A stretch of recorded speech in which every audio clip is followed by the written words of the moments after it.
السلام علیکم دوستو، کیسے ہیں آپ؟ دوستو آج میں آپ کے سامنے ایک ٹاپک لے کے حاضر ہوا ہوں جو ہے یورپین ہسٹری کا، جو کہ سی ایس ایس اور پی ایم ایس کے حوالے سے ایک بہت ہی جو ہے وہ بہترین چیز ہے، اور اس کے علاوہ جو لوگ جنرل نالج کے لیے اور ہسٹری کا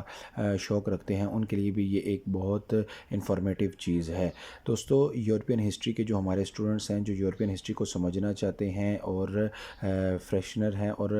بگنرز ہیں، ان کے لیے میں نے اس کی ہسٹری کو جو ہے وہ مختلف پارٹس کے اندر جو ہے وہ ڈیوائیڈ کر دیا تاکہ آپ اس کو آسانی سے سمجھ سکیں، اور ایک ایک پوائنٹ کو جو ہے بعد میں ہم ڈیٹیل سے ڈسکس کریں گے تاکہ ان کے اندر جو ہونے والے واقعات ہیں جس سے آپ کو یہ پتہ چل سکے کہ ماڈرن ڈے کا جو یورپ ہے یہ کیسے وجود میں آیا۔ دوستو کبھی بھی کوئی ملک جو ہے یا کوئی بھی جو کنٹیننٹ ہے وہ ایسے ہی نہیں وجود میں آ جاتا، بہت سارے واقعات اس کے پیچھے پوشیدہ ہوتے ہیں۔ تو آئیے جانتے ہیں کہ یورپین ہسٹری میں ایسے کون سے راز پوشیدہ تھے جنہوں نے ٹریول کرواتے کرواتے with the passage of time evolve ہوتے ہوتے آج کے دن کا اتنا ترقی یافتہ اور مضبوط یورپ جو ہے وہ بنایا ہے۔ دوستو سب سے پہلے اگر ہم یورپین ہسٹری کی بات کریں تو یہ ایک طویل ہسٹری ہے جس کو ہم جو ہے وہ سٹیپ بائی سٹیپ مختلف کورسز آف ایونٹس کے اندر ہم اس کو ڈسکس کریں گے۔ سب سے پہلا ایونٹ جو ہے، جو مین پوائنٹ ہے جس کے بعد تمام کے تمام بیسک ایونٹس جو ہے وہ سٹارٹ ہوتے ہیں، اور اگر ہم اس پوائنٹ کو سمجھ جاتے ہیں تو ہمیں آگے کے سسٹم کو پہچاننے میں جو ہے وہ بہت زیادہ ہمیں آسانی ہوگی۔ دوستو سب سے پہلا پوائنٹ ہے اس کے اندر ٹریٹی آف ویسٹ فیلیا کا کانسیپٹ 1648۔ دوستو ٹریٹی آف ویسٹ فیلیا جو ہے یہ 30 سالہ طویل مدتی جنگ کے نتیجے میں دو ٹریٹیز کی گئی تھیں، جو کہ ہولی رومن امپائر کے اندر جو ہونے والی ایک تو جرمن سول وار تھی، ٹھیک ہے، اور دوسرا ہولی رومن امپائر کے اندر جو بیسیکلی کیتھولکس تھے اور پروٹیسٹنٹ، یہ کیتھولکس جو ہیں یہ بیسیکلی اپنے مذہب کے ساتھ بہت زیادہ ایکسٹریم کے اوپر تھے، اور پروٹیسٹنٹ جو ہیں وہ ان کے وہ بیسیکلی وہ یہ چاہتے تھے کہ ہم جو ہے وہ ان کی پاورز کو تھوڑا سا ریسٹرکٹ کر کے ہم جو ہے وہ نیشن سٹیٹ کا کانسیپٹ دیں، ٹھیک ہے۔ تو ٹریٹی آف ویسٹ فیلیا کو آپ نے دوستو یاد رکھنا ہے، ٹھیک ہے۔ یہ یورپ کی ہسٹری کے اندر ایک بہت بڑا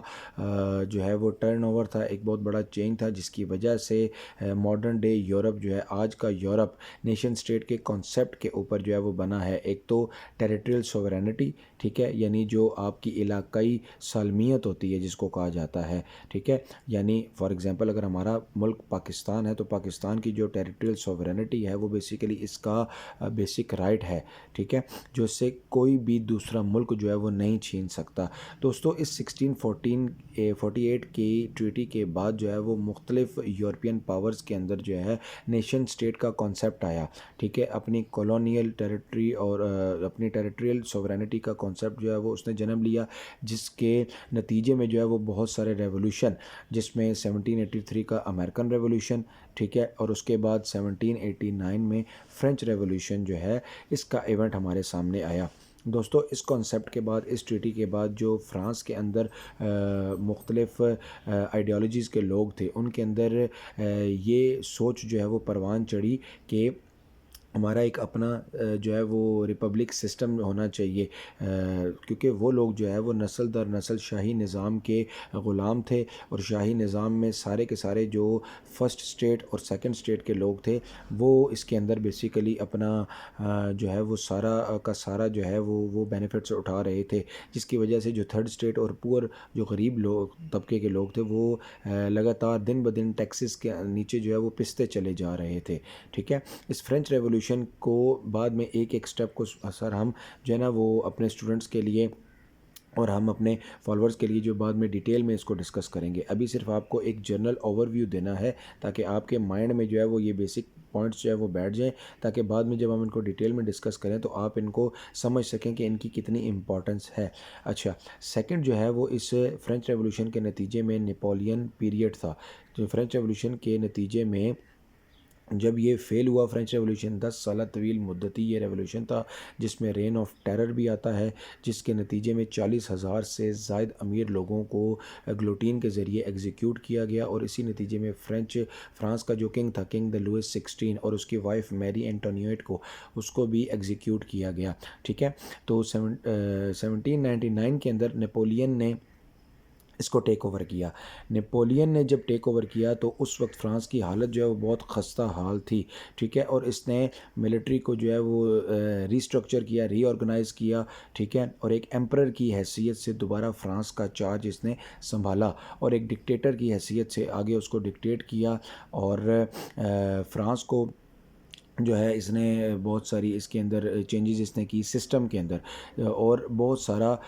جو ہے وہ آرگنائز کیا، جیسا کہ اس نے ایجوکیشن سیکٹر میں بہت کام کیا، اس نے آئی ٹی سیکٹر میں، ہیلتھ سیکٹر میں، اس نے اور بہت سے جو ڈفرینٹ فیلڈز آف لائف ہے اس کے اندر اس نے کام کروایا۔ ایگریکلچر بیسیکلی جو انڈسٹریل ریولوشن تھی یہ سٹارٹ ہو چکی تھی اس ایرا کے اندر، تو انڈسٹریل ریولوشن میں اسٹیم انجن کا استعمال اور اس کے علاوہ جو اکنامک گروتھ تھی وہ اس نے بہت بہتر کی نپولین نے، لیکن اس کے باوجود جو اس کے فرانس کے اینیمیز تھے ان کے خلاف اس نے زبردست کریک ڈاؤن کیا، اور بہت سارے محاذوں پر اس نے جو گریٹ پاورز تھیں جیسا کہ رشین امپائر تھا اور برٹش امپائر تھا، ان کے خلاف اس نے طویل جنگیں لڑیں، اور ان کو جو ہے وہ اس نے بہت ساری جنگیں ہرائیں، ٹھیک ہے۔ اور اس کے بعد ہمارے پاس آتی ہے کانگریس آف وینا، ٹھیک ہے، جس کو کہا جاتا ہے جب نپولین کا پیریڈ اینڈ ہوا، اس کو جب یورپ کی ساری طاقتوں نے مل کر ہرایا تو 1815 میں اس کو جلا وطن کر دیا، اور پھر ایک آئیلینڈ پر اس کی جو ہے وہ موت ہوئی، ٹھیک ہے۔ تو کانگریس آف وینا میں وہ تمام طاقتیں شامل تھیں جو اس کے خلاف تھیں، اور انہوں نے اس کے بعد جو ہے وہ یورپ کو نئے سرے سے ری اسٹرکچر اور ری آرگنائز کیا۔